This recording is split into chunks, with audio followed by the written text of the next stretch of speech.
100% பயிர் காப்பீடு. ஆறாவது, மீனவர் நலன் காக்கும் மேம்பாட்டு திட்டங்கள்.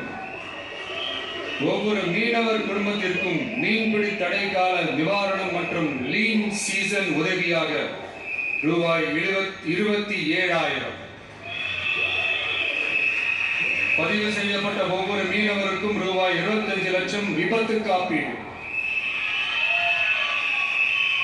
இந்தியாவில் முதலாக மீன்களுக்கு சட்டப்படியான எம்எஸ்பி குறைந்தபட்ச ஆதார விலை நிர்ணயம் மத்தி, காணாங்கெழுத்தி, இறால் மற்றும் கணவாய் ஆகியவற்றை உள்ளடக்கியது.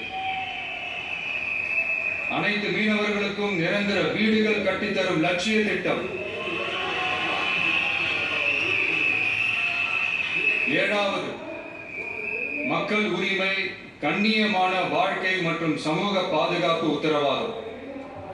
முதியோர், விதவை மற்றும் மாற்றுத்திறனாளிகளுக்கு உயர்த்தப்பட்ட ஓய்வூதியமாக மாதத்திற்கு ரூபாய் 3,000.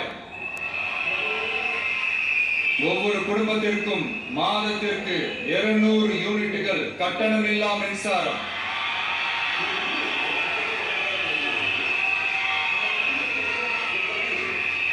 அரசு நிலத்தில் வீடு கட்டி வருட கணக்கில் சட்டப்பூர்வமான மின் இணைப்பு, வீட்டு வரி போன்ற ஆவணங்களுடன் ஆக்கிரமித்துள்ள அனைவருக்கும் பட்டா முறைப்படுத்துதல்.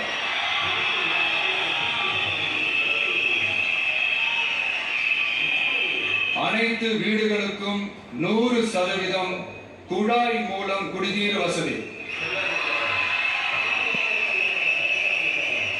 எட்டாவது, அரசு ஊழியர்கள் நல உத்தரவாதம். சட்டப்படி முழு பழைய ஓய்வூதிய திட்டம் பரிசீலனை மற்றும் மறுசீரமைப்பு.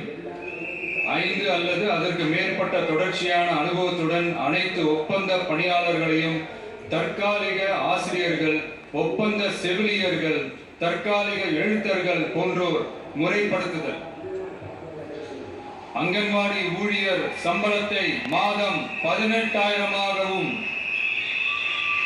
சமூக சுகாதார உதவியாளர் சம்பளத்தை ரூபாய் 10,000ஆகவும் உயர்த்துதல். 20 வருட சேவைக்கு பிறகு ரூபாய் 15 லட்சத்திற்கு ஓய்வூதிய கருணை தொகை உத்தரவாதம்.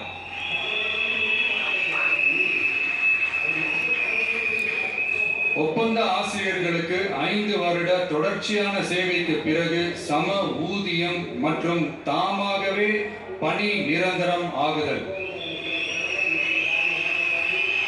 9வது, தமிழ்நாட்டின் வளர்ச்சிக்கான உத்தரவாதம். அதுல தமிழ்நாட்டின் வளர்ச்சியின் பொற்காலம் என்ற நோக்கில் 2036க்குள் 1.5 ட்ரில்லியன் பொருளாதாரம், குறு